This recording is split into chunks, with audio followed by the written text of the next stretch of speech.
Okay, in a world that is just buzzing with notifications, endless feeds, and a million things trying to grab your attention, does it ever feel like your ability to just focus is broken? Well, you are definitely not alone. Today we're going to dive into a really powerful strategy to get that concentration back, the dopamine detox.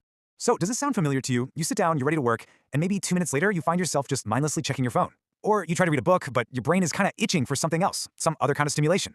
It's such a common struggle, and honestly, you're not alone in feeling this way at all. So what's a possible fix for this? Well, one idea that's getting more and more popular is something called a dopamine detox. And don't worry, I know it sounds super clinical and intense, but it's a lot more straightforward than it sounds. At its core, it's really just taking a deliberate, temporary break from all the things that give your brain that big, easy rush. And here's the thing about dopamine. It's not just the pleasure chemical. It's really the motivation chemical. It's what drives you to want the reward. And when that system is constantly overstimulated, your motivation for the simpler, more important stuff, it just kind of plummets. And the culprits? Oh yeah, they're probably going to look pretty familiar. We're talking about that endless scrolling on social media, getting totally lost in video games for hours, or even just reaching for sugary junk food.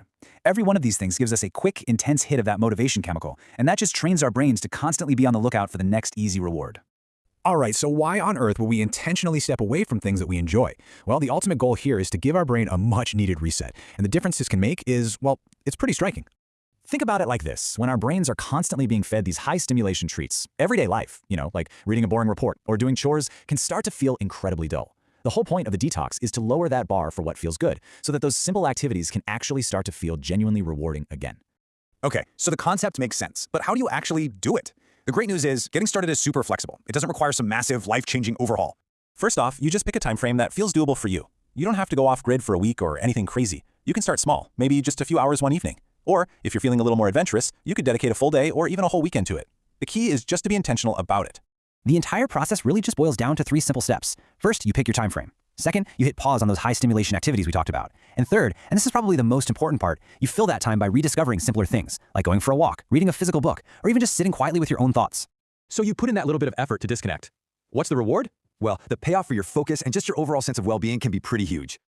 The big one, first and foremost, is you'll probably notice your focus improves a lot. When your brain stops screaming for the next quick hit of stimulation, it finally has the mental space to settle into deeper, more sustained concentration. You know that project you've been putting off? Suddenly, it might seem way more manageable. Next up is a reduction in that constant feeling of restlessness. You know that internal buzz that makes it almost impossible to just sit still sometimes? By lowering the stimulation, you give your nervous system a chance to actually calm down, leaving you feeling more present and a lot less frantic. And honestly, this might be the most wonderful benefit of all, a greater appreciation for the simple things.